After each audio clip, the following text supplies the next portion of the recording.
So, first commandment. Let's look down at the text. Verse 3 says, "You shall have no other gods before me." See, the people were living in a polytheistic society.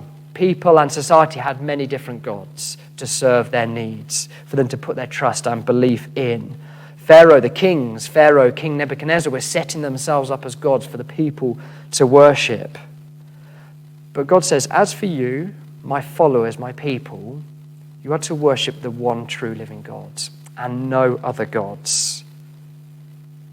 In our time in India, we went on a missionary trip just before moving here to Jersey in 2015, and we went there for 3 months, and we were coaching and teaching in many different cities around the south of India, and so we met many different people from different faiths and backgrounds. And one of the main faiths is, of course, the Hindu faith, and we discovered that the Hindu faith has 33 million gods. Imagine that, 33 million gods. And so we learnt a lot about the Hindu faith, about their beliefs and what these beliefs meant and why they had so many gods. And basically, what they have is they have one supreme God, who's nameless, one supreme God. I think they have a number of different names for that one supreme God, but they can also have many other different gods, Many other different gods to support that one supreme God. But why would they have so many other gods? Well, it was basically to cover their bases. They have different gods for everything, for sun, for the rain, for money, for childbirth. They can pray to all these different gods for favor in their particular area of expertise.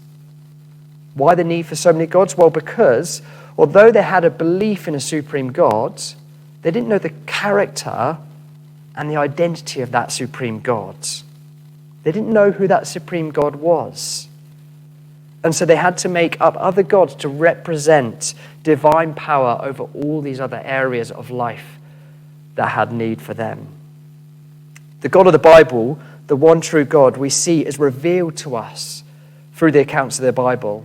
In this Exodus journey, God shows us who he is, his character, his might, his power, his authority over all things, his judgment, his forgiveness, his mercy, his love for his people and provision. In Egypt, the magicians had no match with their gods, supposed gods, to compete with the one true God. Still today, there are different religions who claim truth and knowledge about God. But there is only one God, Jesus, who has come into this world to reveal himself, to live, perform many miracles, and to ultimately rise from the dead, so that we may know who the real living God is. Therefore, Commandment 1, do not have any other gods before me. Well, you might say, well, I don't believe in any other gods. I do believe in just one God. Or maybe you don't believe in any gods at all. You're still exploring. And if that's you, and you've maybe been cruising on Facebook this morning and come across our service, really warm welcome. It's great to have you with us this morning. But maybe, you don't believe in any other religious gods. Well, we may not look to other religious gods, but we build our lives on all sorts of things to cover ourselves for safety and security and make them into little gods, something like the 33 million gods. This is why the second commandment follows so closely behind the first.